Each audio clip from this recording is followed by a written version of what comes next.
whatever you give parent complaint to your parents, they'll come and ask, and we have to ask you, sir. See, even if it's your daughter, will you accept it? Even if it's your daughter, will you accept it, sir? No, right? Then how can you beat my daughter? Is for talking in Telugu? Okay, my daughter has done a mistake. Talking in Telugu, is that the way to punish her, sir? Is that the way to threaten her, sir?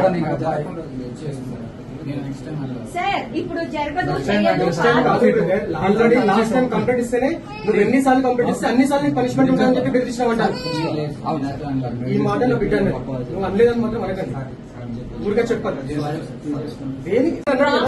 తోటి అతని behaviour తోటి sir love stories ఎందుకు sir మీకు? Sir love గురించి మాట్లాడాల్సిన అవసరం ఏముంది? లేదా నా డాటర్ ఏమన్నా లవ్ స్టోరీస్ మెయింటైన్ చేస్తారా? సార్ ప్రామిస్ వద్దు సార్. మీరు 30 ప్లేస్ అమ్మాయి 30, మీరు ఆ మాటలు ఎందుకు మాట్లాడాలి? అబద్ధాలు కాదు సార్, అబద్ధాలని కాదు. ఇప్పుడు స్కూల్లో జరిగే discussions, see as a sister or as a mother I be very friendly with my daughter అనుకున్నాను. Even if you are a father, you will be very friendly with your daughter, right?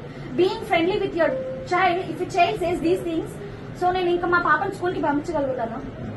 నేనేం చేస్తాను, ఎందుకమ్మా ఈ level rules అప్పటిదాకా ఇంట్లో కూర్చోంటాను? Because it matters, respect matters to every parent, respect matters.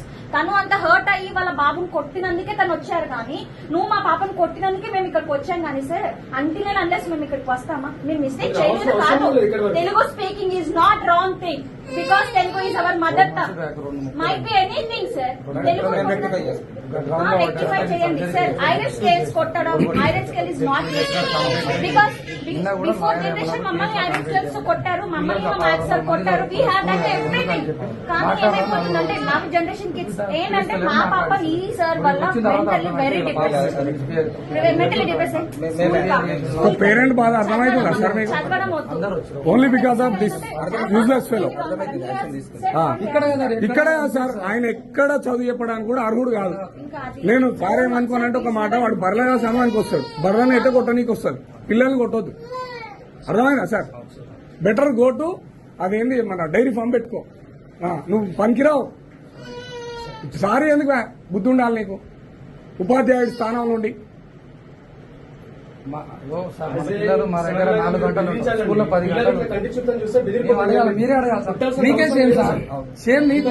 మా దగ్గర 8 గంటలు వచ్చి నిద్రపోతారు, 4 గంటలు మేకతో ఉంటారు, 14 గంటలు మాకు కాబట్టి 10 గంటలు మీకు ఇస్తున్నాం. మీకు సేమ్, మాకు కాదు సార్. మా అబ్బాయి సార్, మా అబ్బాయి మీ అబ్బాయి చెప్పండి. ఈవినింగ్ వస్తే 4 అవర్స్ ఉంటారు, మళ్ళీ 2 అవర్స్ ట్యూషన్, మళ్ళీ పడుతుంటారు. వచ్చి తిన్నారా పడుకు అంటే తినే దగ్గర ఒక హాఫ్ అన్ అవర్, గంట 2 గంటలు, పొద్దున 2 గంటలు మాతో ఉండేది పిల్లలు. 4 గంటల తర్వాత ఉంటే ఎక్కువ పిల్లలు. తప్పులు సరిదిద్దుకుంటాం, తప్పు జరిగిన మాట వస్తేనే నేను సరిదిద్దుకుంటాం, రెక్టిఫై చేస్తాం. మా సార్ తరఫున జరిగిందో, ఎట్లా జరిగిందో, ఏం జరిగిందో అన్ని కూడా